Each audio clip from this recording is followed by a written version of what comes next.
Olá pessoal, vamos à terceira aula da leitura do texto A Vida Intelectual de Antonin Delmas-Sertianges. No vídeo anterior, nós trabalhamos sobre as virtudes comuns àquela virtude própria da atividade intelectual, falamos sobre o espírito de oração e também sobre a disciplina do corpo.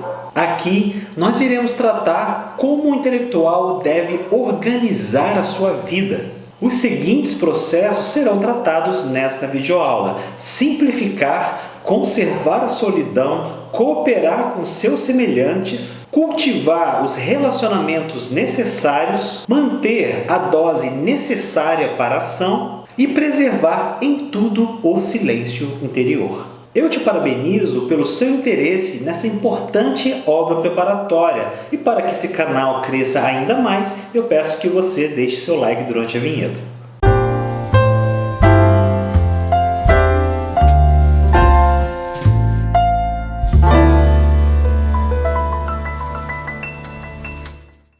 Vamos então entender o primeiro processo de organização da vida de um intelectual: simplificar.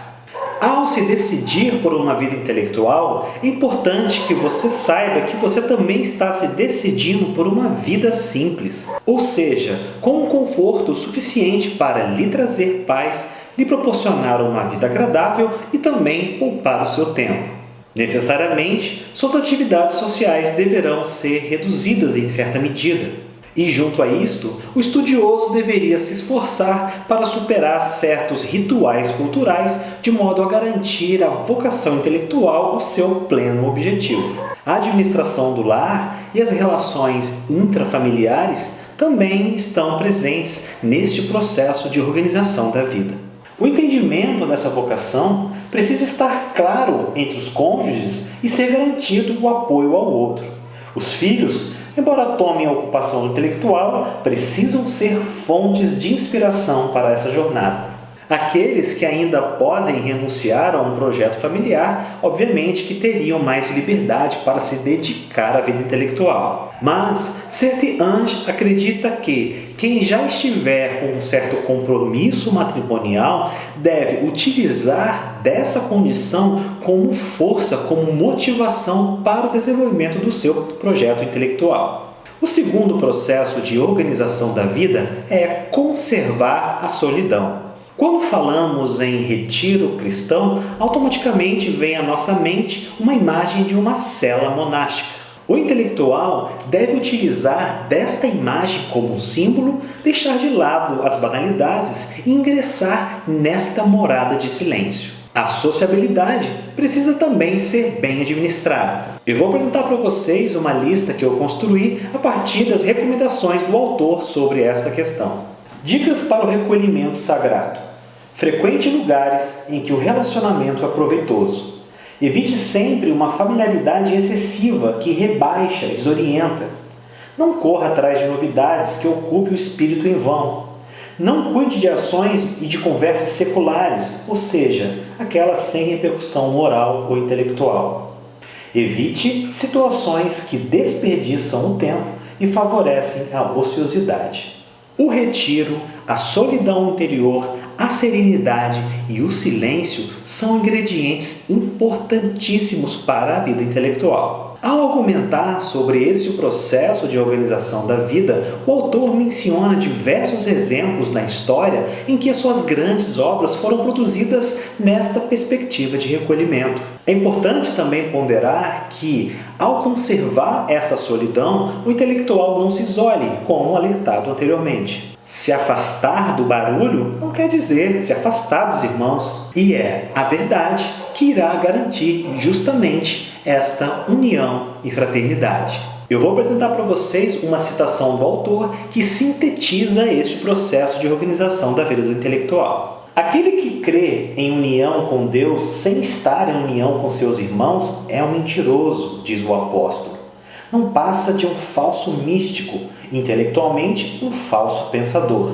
Mas aquele que está unido aos homens e à natureza sem estar unido a Deus, em segredo, sem ser freguês do silêncio e da solidão, não é mais do que o súdito de um reino de morte.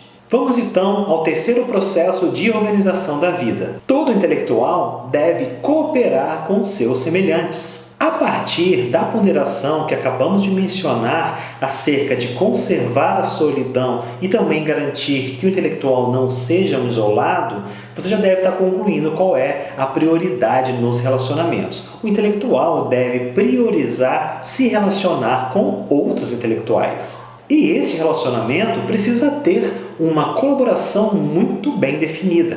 O ideal é que o intelectual faça parte de uma comunidade que conjuga com o mesmo propósito. Relacionado com isto está o quarto processo de organização da vida, que é cultivar os relacionamentos necessários. No percurso da vida intelectual, o relacionamento social será necessário. O importante é colher frutos de todos os relacionamentos, inclusive os corriqueiros. Uma das recomendações é manter um espírito contemplativo, de modo a se instruir com tudo que a realidade se apresenta. E ao se deparar com pessoas que estão na contramão do seu propósito, Saint-Ange faz a seguinte recomendação: os próprios tolos também nos são úteis e nos ajudam a completar nossa experiência.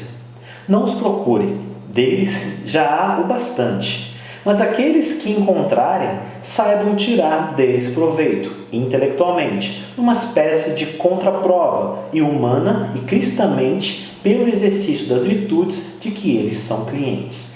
A Sociedade é um livro a ser lido, apesar de ser um livro banal.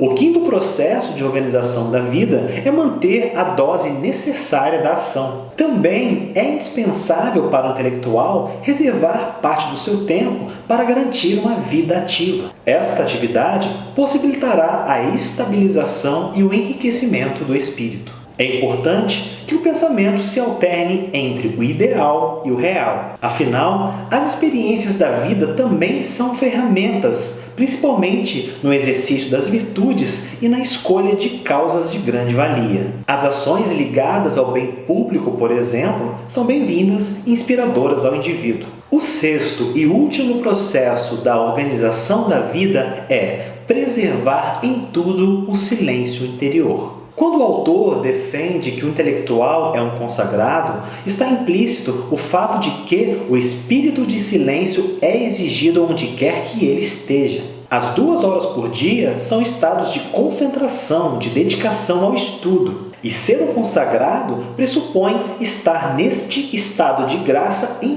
toda a vida. Veja como Saint-Ange explica este importante processo. A solidão que lhe é recomendada é menos uma solidão de lugar do que uma solidão de recolhimento. Ela é elevação mais do que afastamento. Ela consiste em isolar pelo alto, graças ao dom de si e às coisas superiores, mediante a fuga das leviandades, das divagações, da mobilidade e de toda vontade caprichosa. Chegamos ao final da terceira videoaula do livro A Vida Intelectual de Antonin Delmas Saint-Ange. Caso você queira ler comigo e adquirir este e-book, o link está na descrição. Não deixe de dar o seu like e se inscrever no canal. Nos vemos no próximo vídeo. Até breve. Tchau!